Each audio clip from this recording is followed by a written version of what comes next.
All right, is this yours world? That is not. Not your That's world. all up Okay, here. never mind. I didn't want to talk about that anyways. There's about 9 of us. No. It's always weird to start these things off. I don't know why that transition from like talking to like, hey, we're on film is so hard. That. All right, I'm here with Chris Miller. Chris Miller runs sound for State champs. State Champs, man. Well, thank you for having me here. Where are we at tonight? We're at Hammerstein Ballroom in New York, New York. It's a gorgeous ballroom. It is. It really is. I've never been here before, but I'm very excited. Soundcheck sounded great. It sounded great. What we're gonna do, it's gonna be a little bit different day. We're gonna, you guys are gonna join me and we're gonna talk with Chris and kind of figure out what you're doing.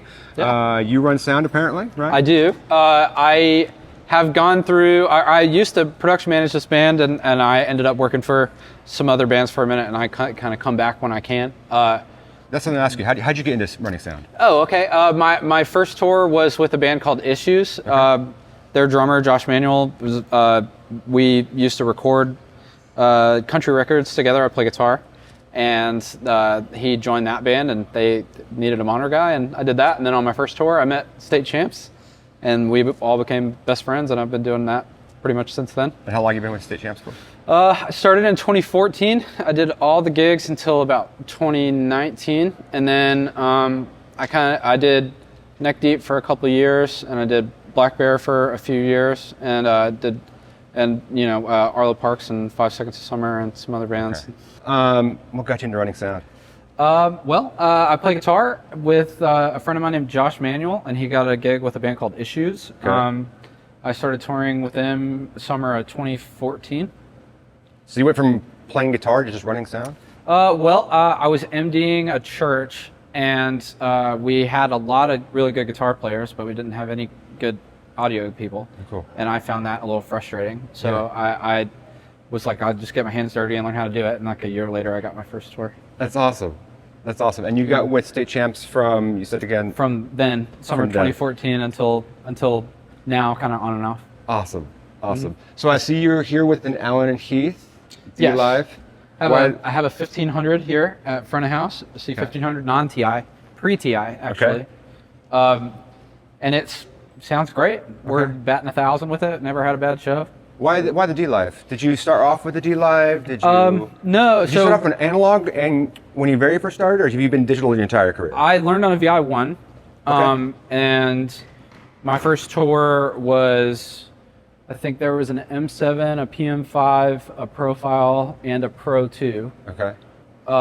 That I kind of bounced between stages, and we owned a Pro 1 for about 3.5 years, and felt constricted by the I/O count. Sure. And we didn't want to fly an analog split, and we were spending a bunch of money in Europe renting line packages and stuff. So I designed this rig that's all flyable in 2018, and we've done every show on it since, and we love it. I love it. The C1500s. I love the high speed, low drag, compact. You can still do a lot of stuff with it. So I don't see a bunch of screens here. I don't see a bunch of. It is really high speed, low drag. Are you doing waves? You doing UAD? What are you doing? No native. No plugs. No outboard. All native, and I'm really happy with it.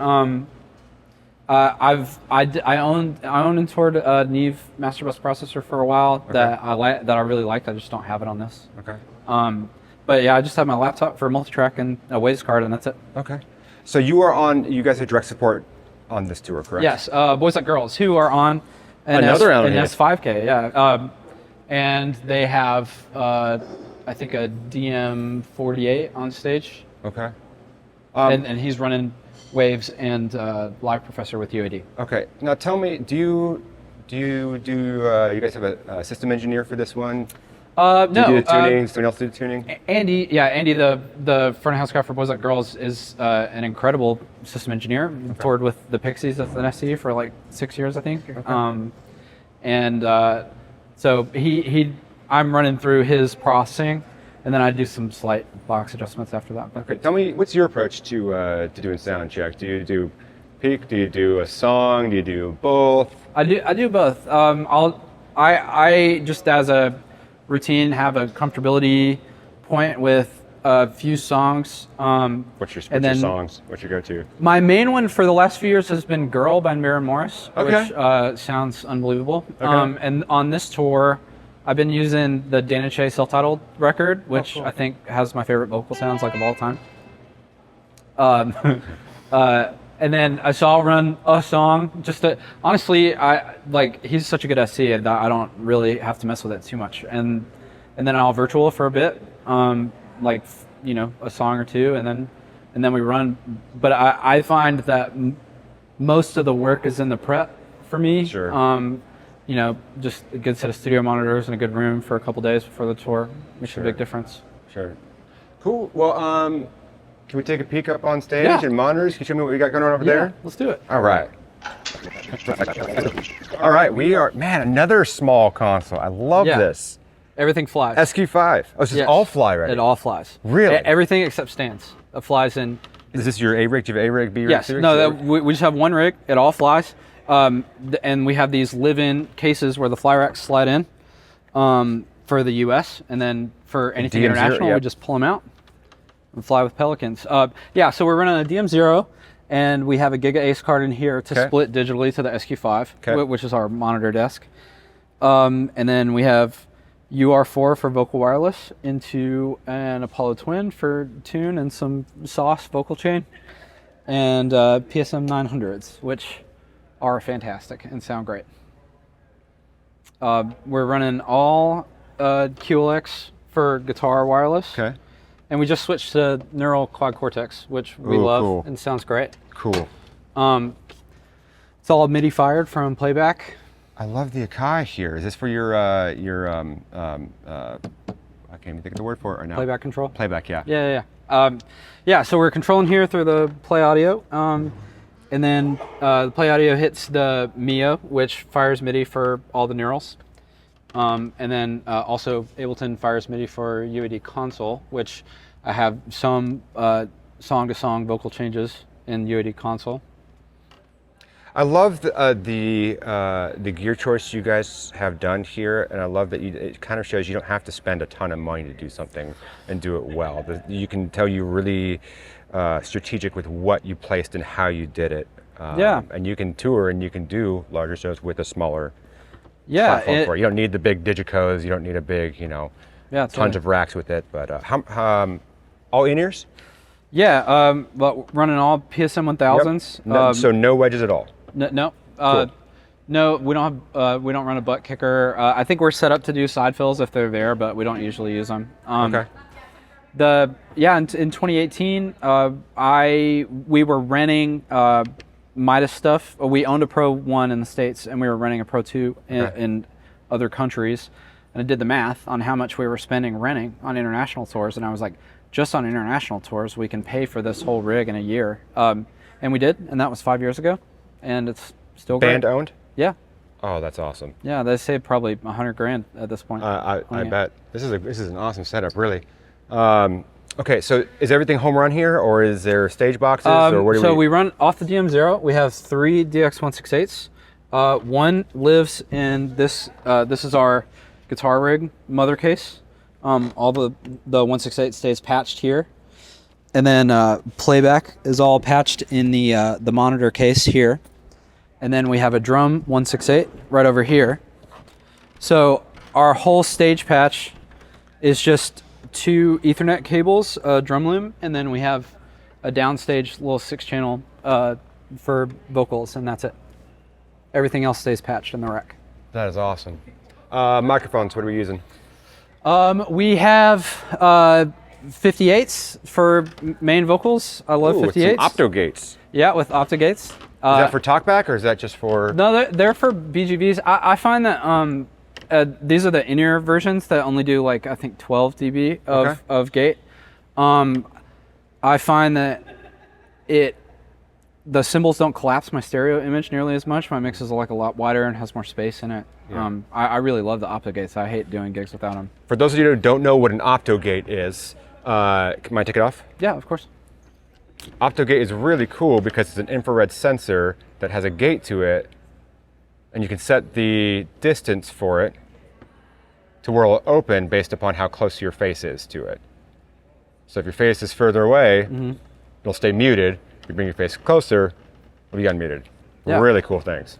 They work fantastic for background vocals and talkbacks. I would hate to do shows without them now. That's great. And then we have this is a UR4 Beta 58, Okay. Which sounds great and has been super reliable for us. We're hoping to switch to ULXD or Axion at some point soon, but we really like the UR4. What about drums? What are you using on drums? I have a bunch of SE mics. Is that okay? Oh, absolutely. Yeah. Evan got a recording deal with SE during COVID, and I have V7X on snare top and V-Beats on these two toms, and then a D6. He pretty much only uses this tom for like sub drops, so the D6 works really well. I have a 604 on side snare, and these are SE 4400s, which are 414 clones. Please don't zoom in too close because they are very beat up. V kick and a Beta 91 in the kick, which I love on shoes, which I also love. Guitars are no amps, correct? No, all on the neural. Do you want to walk through the neural? I would love to, please.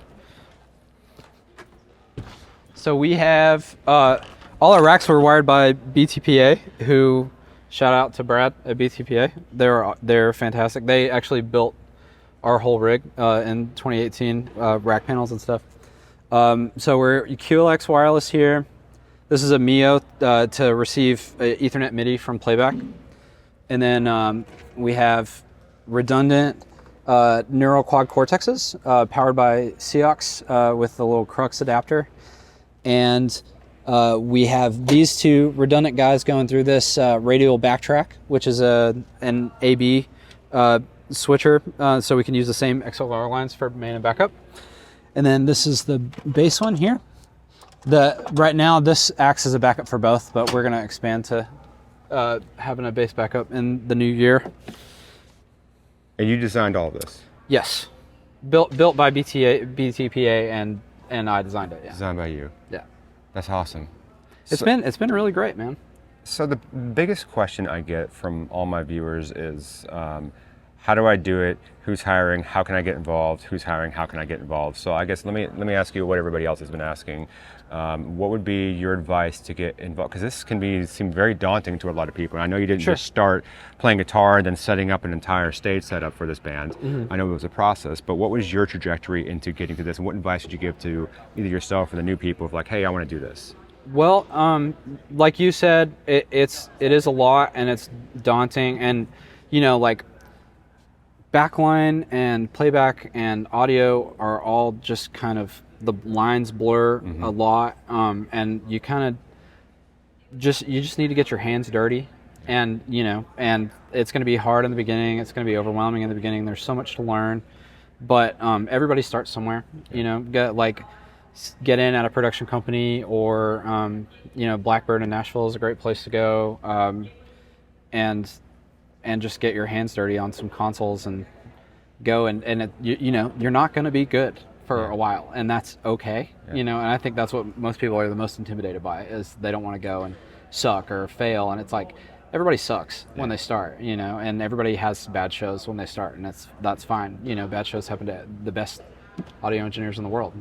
So I would say just don't let your fear keep you from getting your hands dirty, and getting hands-on experience would be the best advice. What's the best piece of advice you got from one of your mentors? I did a podcast one time with Kyle Black, who mixed the Champs records and is a genius. And we were talking about mixing guitars, and I just think his guitars are amazing. And I was like, so it was like, what's your philosophy about it? And he said, the secret to great guitars is great drums. And he just said it very like nonchalant, and like I was like, I spent like days thinking about it, and the more I thought about it, the more I was like, he meant the reason why we work so hard on drum sounds isn't to have big, loud, impressive drums that are on top of the mix. Like I think that's something a lot of young engineers do, mix drums super hot, because they're, we're audio engineers. We love drums. We talk about drums constantly. But he was like, the reason why we work so hard on drums is to leave space for music to happen around them, and so that don't have to be loud to get impact and clarity and forwardness. And that really changed the way I mix a lot. And I think it was just the best advice I ever got. That's awesome. Well, man, thank you very much. I really appreciate you. Of course, I know dude. you got a show coming up soon. So if people want to follow you, where can they follow you at? I'm Dreams of Sketch on Instagram. Okay. I don't really do much other socials, but Okay. State Champs NY. Awesome. Yeah, man.